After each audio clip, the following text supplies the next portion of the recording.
Hello everyone. So in today's class we are going to start it with the module 3, and the module 3 is nothing but the Unix process and the process control. So we are having the two chapters, one is Unix process and the Unix process control.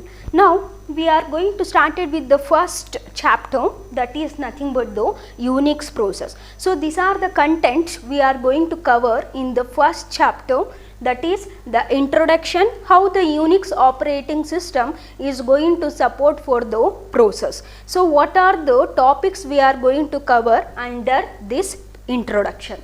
Next, main function. We know that the C programming is going to includes the main function, right? So the main function, how the main function is going to work. So what are the parameter we are going to pass for the main function? So all that thing we are going to study under main function. Next, process termination. So the process is going to be terminate either the normally or abnormally. So how it is going to terminate, that with the different function we are going to study. Next, command line. So how the input for the given function or input for the given program is given through the command line. So how the Unix is going to support for the command line argument. Next, environment list. So as the name says that the Unix is having the predefined variables. That variable we are going to call it as an environment variables. So this environment variable, how to access that variable and how to include in our program. So that is what we are going to study in the environment list or a variable. Next, memory layout. So when you are going to write a program, so what is the memory, how the memory is going to be allocated,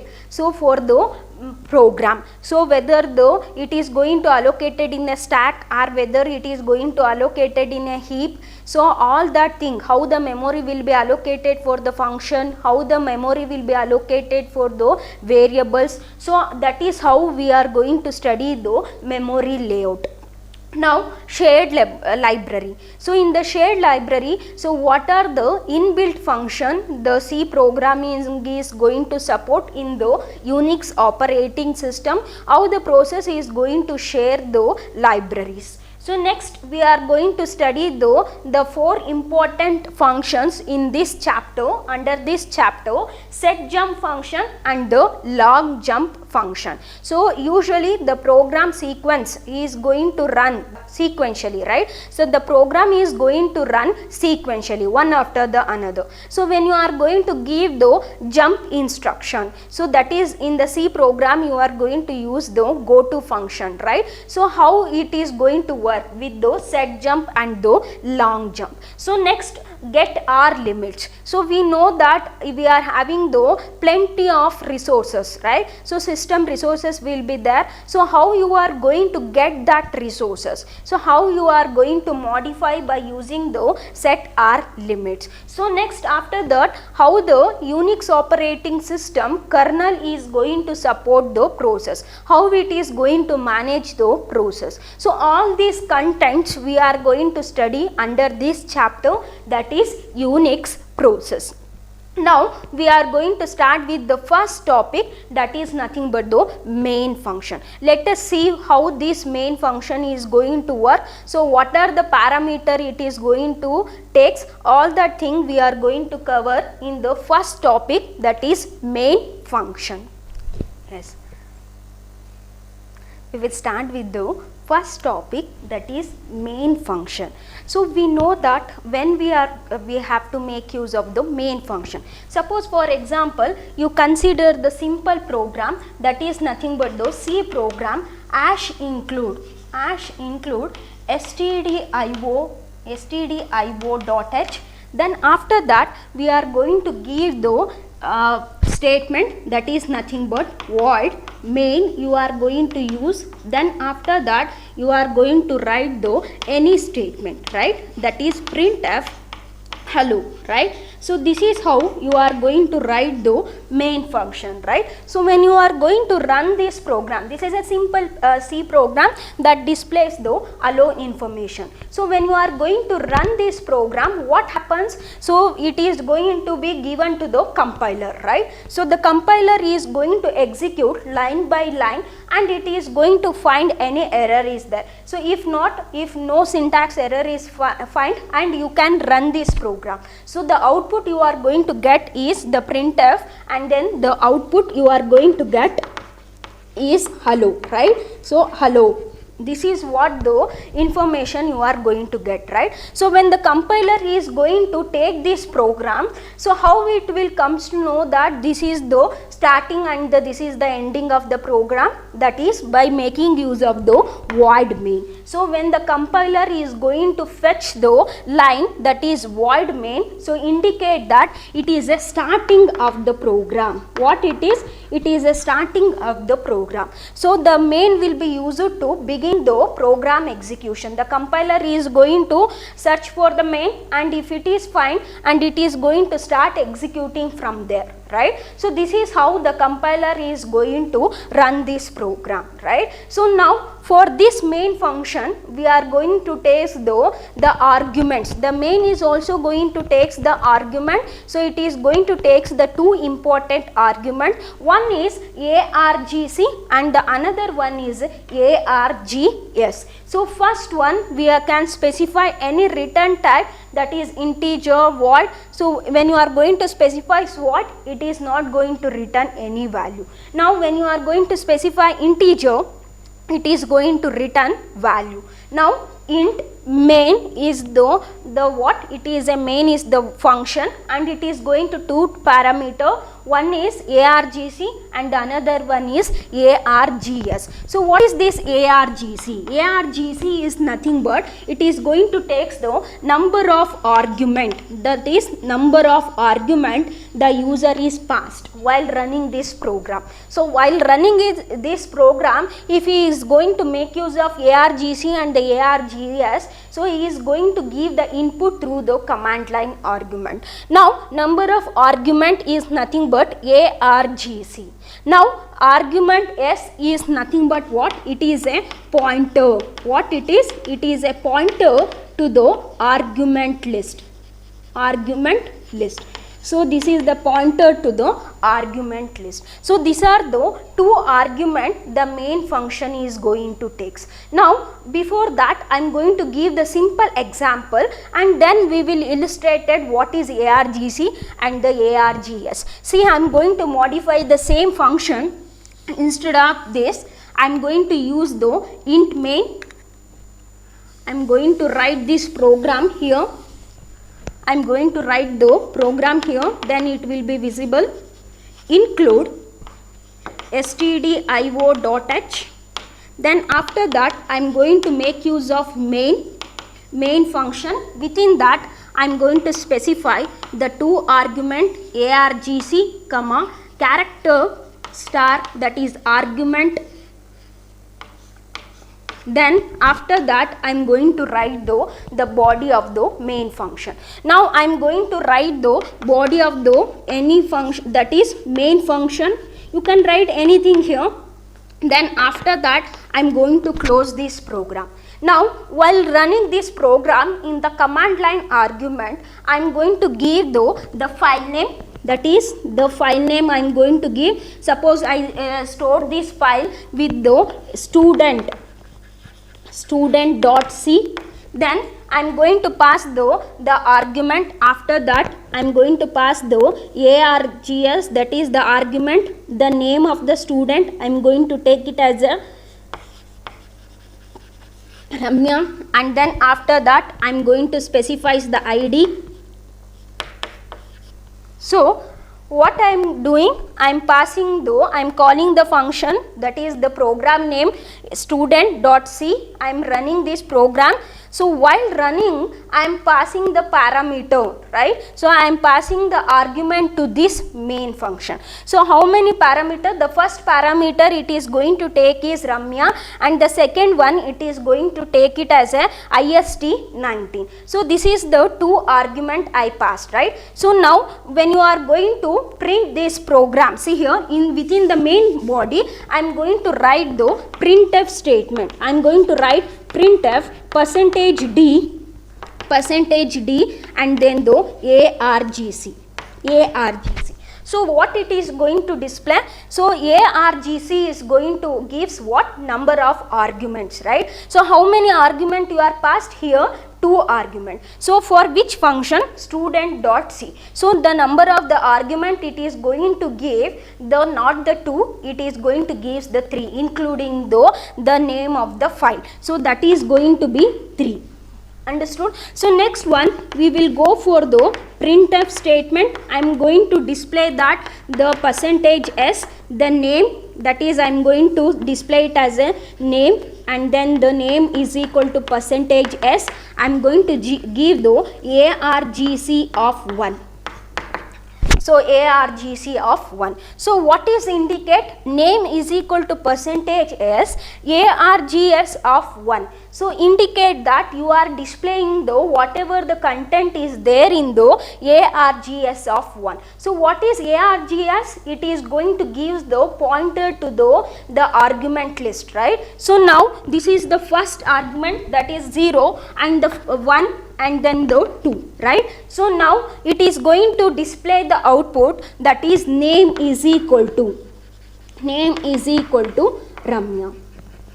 So this is the output you are going to get, right? So this is how argc and the args is going to work. So instead of giving the input in the mentioning by using the scanf statement, we are going to read the input through the command line, and by using this command line we are going to fetch the args and the args information. So this is the simple program how the main function is going to work with the parameters. Now how this compiler is going to fetch this line? So before running this program, so what the kernel is going to do? So the kernel, see here with the simple diagram I explained here, so how the main function is going to be called. See here the kernel is know that it is nothing but the core of the Unix operating system.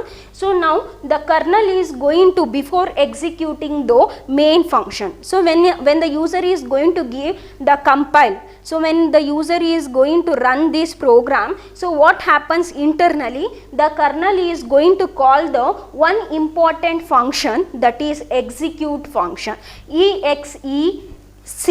execute function. So when the kernel is going to execute this function, so before the main function one more important routine it is going to call, that we are going to call it as a startup routine. So before the main function the kernel is going to call the startup routine. So what it contain? The startup routine, it contain all the information, and it is going to hold the starting address of what? The starting address of the program. So what it contain? The starting address of the program. Now the startup routine, it is going to fetch the kernel is going to fetch the startup address of the program. Then after that it is going to call the main function. The control will goes to where? The control will comes to the main function here. Now it is going to execute the program. Now after executing the program, this program is going to be end, right? So when it is going to end, when it should return some value, right? See here I am not written any value. See here the main is what? It is a function. So each and every function should return a value, right? But here I am not returning any value, right? So what you have to do? You have to return some value. either by using the return statement or by using the exit function. So you can use the exit function or return statement. See here, return 0. So 0 indicate that it is a successful. So if it is returning the non-zero value, then it is there is a problem. So indicate that there is a problem. So since it is returning the 0 values, so what happens? The control will go back to the main function. The main is going to execute the exit or return statement. You can use either exit or return statement. So if it is returns the value 0 or any value, it will given back to the startup routine, and that information given to the kernel. Now the kernel is going to display the failure messages if it is failure. If it is successful, the control will be given to the some other program for the execution. So this is how internally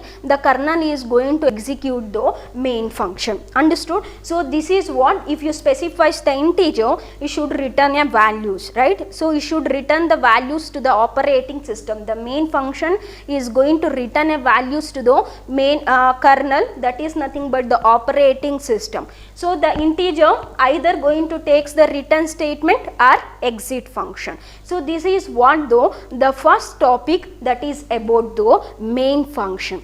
So let us start with the second topic.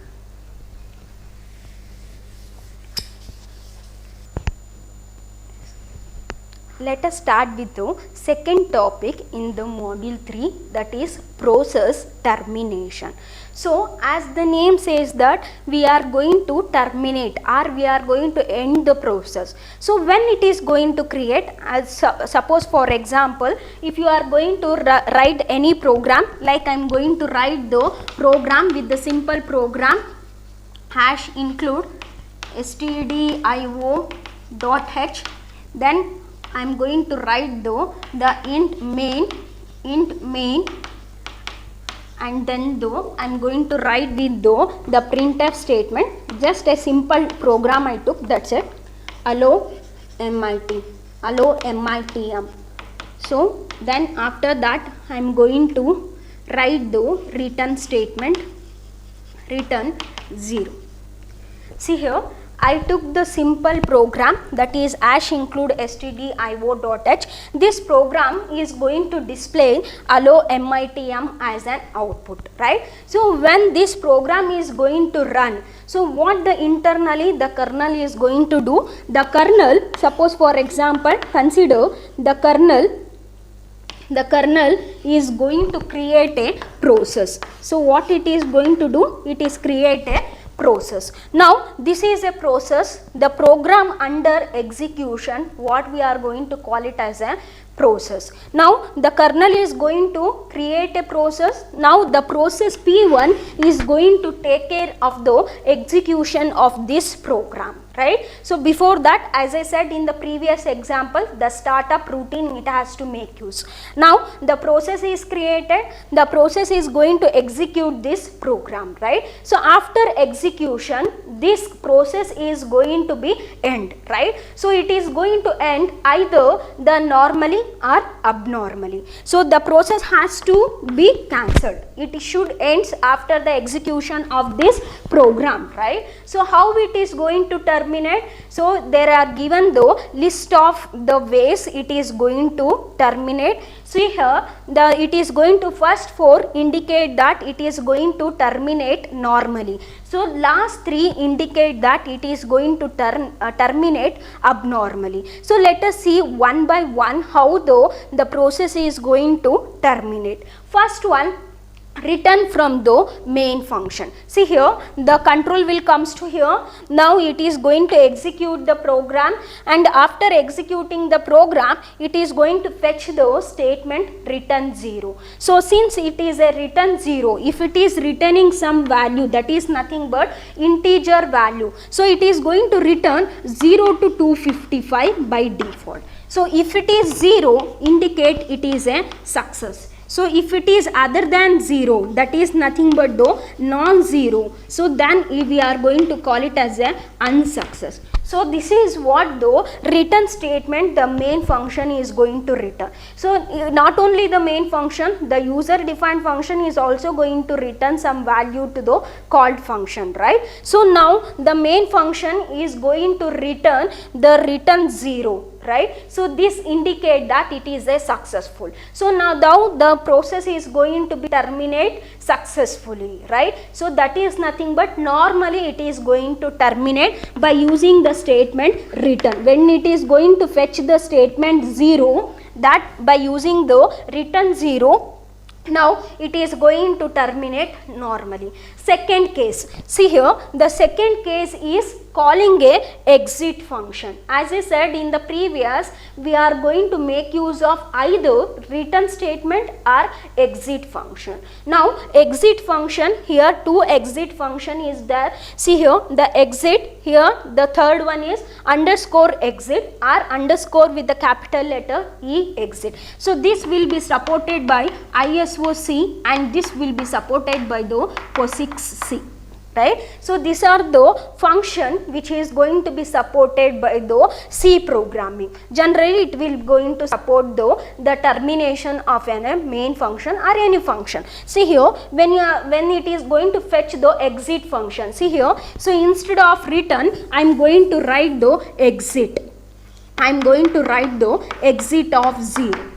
See here, the exit of 0 is going to be make use in the ISO-C. Now what happens, it is going to run the program. Since no error is there, then it is going to fetch the line exit of 0. Since it is a successful, so it is going to return the value 0 and the process is going to terminate normally. So this is what how the process is going to make use the exit function. Now similarly the calling exit, when it is going to support with the which one, POSIX.1. So when it is going to fetch this statement, if it is gives the 0, then it is normal. So suppose for example instead of 0 it is going to return some value, that is 2.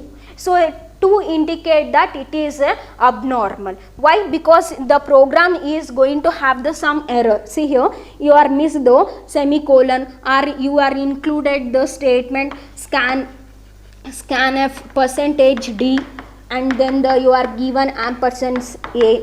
See here, you are not declared any variable a, but you are reading the input from the user, that is a. So in that cases the program is going to be run unsuccessfully, right? So in that cases the process is going to be terminate abnormally, right? So this is how the program is going to be executed. Now next one, the return from the last thread. See here, what is thread is nothing but, so thread is nothing but the lightweight process. So what is that lightweight process? We know that what is process, right? So what is process? The program under execution, we are going to call it as a process, right? So the process is going to take care of the execution of a program, right? So now suppose for example there will be a large program is there. There will be a large program. In that cases one process is not enough. So what we are going to do, what the kernel is going to do, the kernel is going to create as many process you want. That is called as multi-process. So the multi-process is nothing but the execution of the program more than one process, right? So that is multi-process. Now suppose for example this P1 is going to be a parent and you can create the as many child you want by using the fork command. Now I am going to make use of the threads. See here, thread 1, I am going to use the thread 1, thread 2 and then the thread 3. See here, now the process P1 is a process that is having the thread, right? So 3 thread is there, that we are going to call it as a lightweight process. This is a small unit in the process. So now suppose for example if you consider what is thread, see here it is nothing but the Facebook. If you consider it is a facebook.com or something, anything you can take,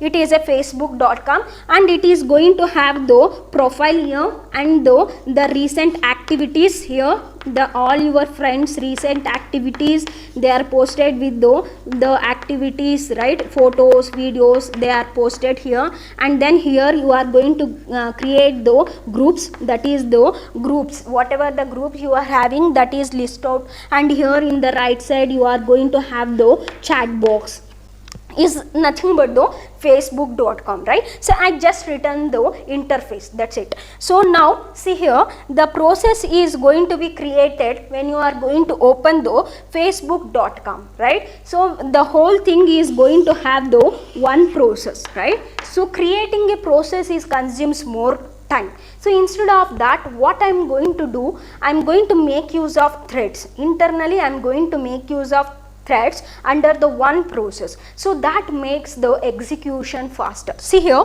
the facebook.com, so in this one I am going to make this the first profile with the thread 1. I am going to make all this activity with the thread 2.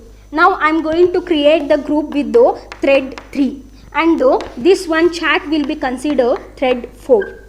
See here, the whole Facebook I divided into the small threads. Each thread is going to responsible for the execution of this small task. See, profile will be taken care by the thread 1. The profile group will be taken care by the thread 3. So now this is how the execution will become faster, right? So now suppose for example your profile picture is not displaying properly, then the whole process is failed. No. So only thread 1 is fails. So this is how the internally how the process is going to create the thread for the execution of an large program, right? So here I took the simple program, so only one thread is enough. But when you take the large application, it requires multiple thread. So that is what the concept of multi-threading, right? So multi-process, multi-threading. So to execute the program concurrently, we requires the multi-threading concepts, right? So now when it is going to return the normally return from the last thread. See here, for the whole this program I am going to say takes the thread 2, only 2 thread it is going to take. The thread 1 is responsible for executing printf statement, thread 2 I am taking for the exit of 0, right? So now I am taking a simple example,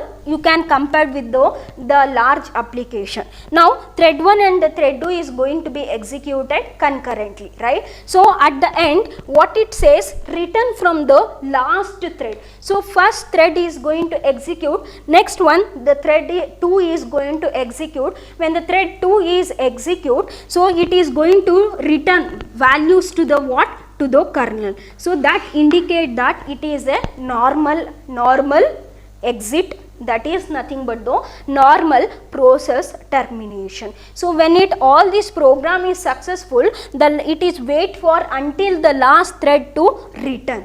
Understood? So now suppose for example the program is going to be abnormal, that is the program is going to be executed unsuccessfully. So in that cases how the process is going to terminate. See, this is the simple 3 example they are given how the process is going to terminate abnormally. First one, calling a abort function. See here, so I am going to use this one, I am going to instead of this I am going to make use of abort, that is the function. So when the compiler is going to fetch this one, so it will the control directly comes to the kernel, right? So it is not going to execute the program, the remaining program is not going to be executed. That is nothing but abnormal. So suppose for example this program is going to request for the IO devices. See here, I am going to write instead of this, I am going to make use of the 2 variable int a comma b. I am going to take the input, that is printf statement, printf enter a and b, enter a and b. Now scanf statement. To illustrate the calling abort function, I am taking this example, that's it. So I am reading the 2 variable from the input, from the user input, then I am going to make use of sum is equal to a plus b. Now I am going to print this value, that is print f addition is equal to sum. Addition is equal to percentage d comma sum. Now you can make use of return statement.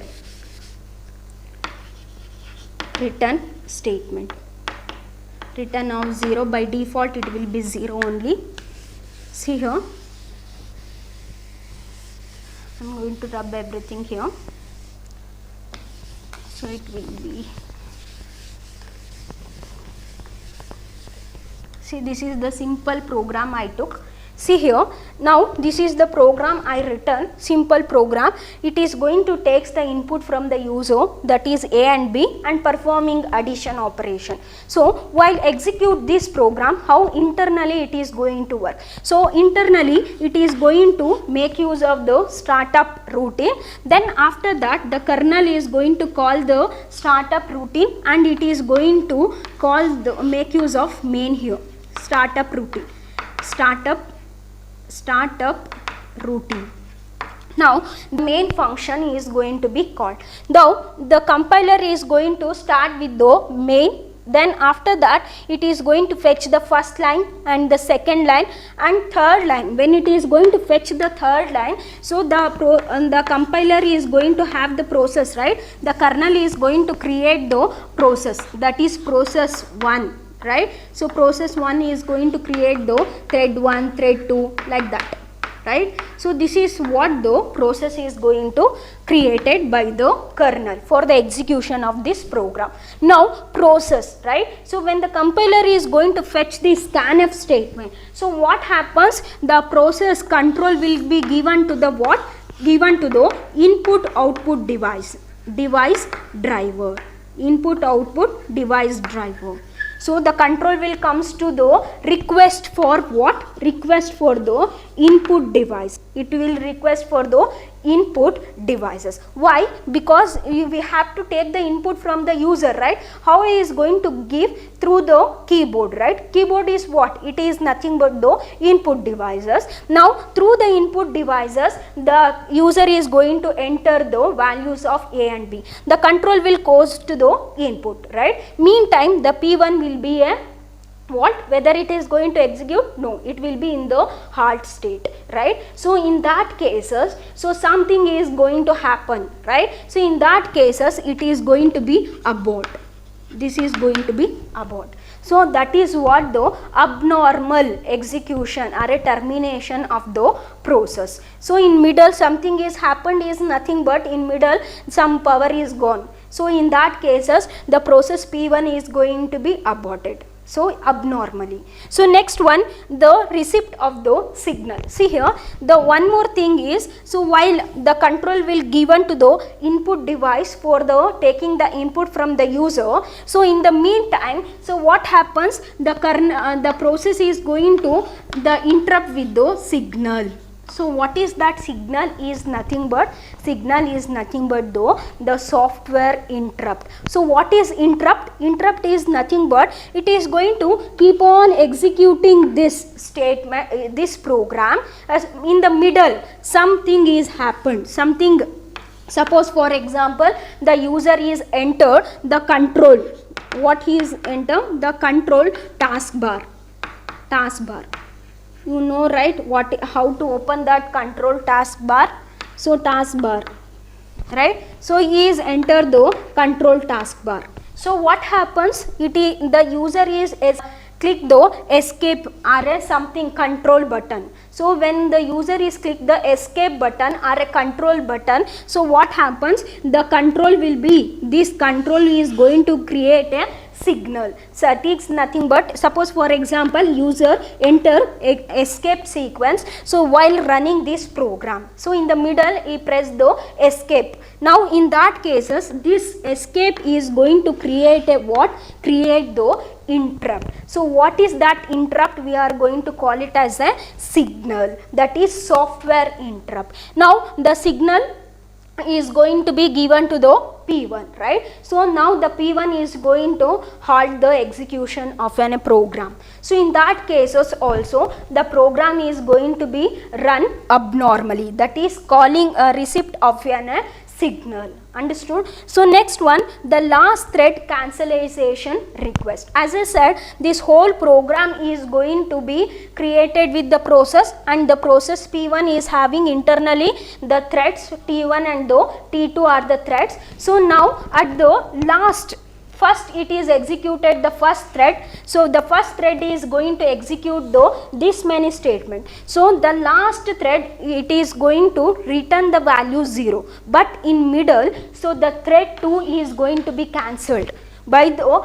process P1. So when it is going to be cancelled, suppose for example thread 2 is taking more time for executing this statement. So in that cases it is going to taking the more resources, system resources. In that cases the process can cancel this thread. When it is going to cancel the last thread, that is last thread cancellation request, the whole complete process is going to be the abnormal only. So this is how the process is going to be terminated. So by using the return from the main, calling the exit, calling the underscore exit, then return from the last thread, this is nothing but the normal execution. Now the last 3 is nothing but the abnormal, that is calling abort function. Next the signal in middle, if it is going to fetch the software interrupt, that is the signal. Then after that the last thread cancellation. So this is the process is going to be terminate normally and abnormally. So let us see how this exit function is going to work with the simple example.